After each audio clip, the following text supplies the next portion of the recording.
हाय रम्या, यार हेल्प करना। क्या हो गया? ये क्या कर रही है? यार दिस इज द फ्रेम और आई वांट कि मेरा सब्जेक्ट सेंटर में आए, बट वो आई नहीं रहा है। But why do you want the subject in centre? Don't you think if मेरा सब्जेक्ट 1/3 पे होगा फ्रेम रेशो की स्पेस में, तो वो ज़्यादा अच्छा लगेगा। बिकॉज जो बाकी कलर है और जो उसके पैरेलल में है वो उसको इक्वली कॉम्प्लीमेंट कर रहा है, आई थिंक। यू मीन कि साइड में आए, राइट? हाँ, बिल्कुल यहाँ पर। And I think it's the rule of third.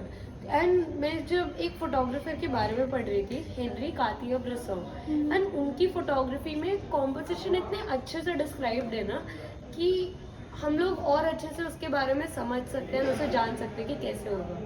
Okay. So यार I'll definitely go through his work and yeah, we can think in this alternate way also, right? True.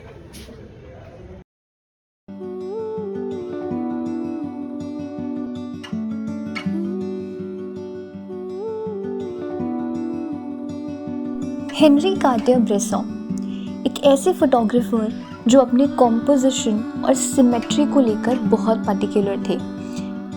उन्होंने अपना फोटोग्राफी का इंटरेस्ट पेंटिंग से develop किया था and he also helped to establish photo journalism as an art form. और ये हुआ था उनकी स्पॉन्टेनियस और ह्यूमन पिक्चर्स की वजह से। सो मोस्टली वो 35 mm लाइका कैमरा यूज़ करते थे एंड वाइड एंगल यूज़ करते थे लैंडस्केप शॉट्स के लिए। और इंटरेस्टिंग बात ये भी है that he never used flash because he thought that it was impolite and it was like coming to a concert with a pistol in your hand.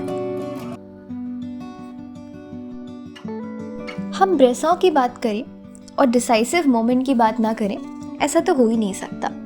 So according to him decisive moment photography में बहुत important होता था।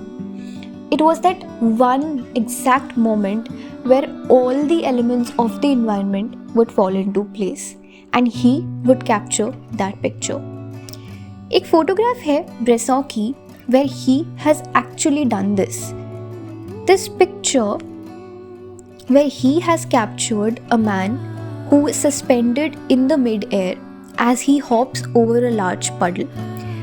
Now if we look at this picture, it would let us think that उन्होंने ये moment कैसे capture किया। यही decisive moment है जिसकी वो अपनी फोटोग्राफी में बात करते हैं। So surrealism also impacted the photographs of Bresson. As you can have a look at these photographs and it also makes all of us wonder that how much of thought process goes behind capturing an image, and especially tab when you are trying to showcase the turmoil that is going inside the mind of a human being. So at one end where he is capturing the moments which are exact and decisive moments, he is also capturing these photographs where a lot of thought process goes behind. So Bresson has also been the pioneer of street photography. You can have a look at these photographs where he has captured the war sensitive areas. Bresson का काम आज हमारे लिए एक inspiration हो सकता है and at the same time it can be a source for us जहाँ से हम नए आइडियाज़ डिराइव कर सकते हैं।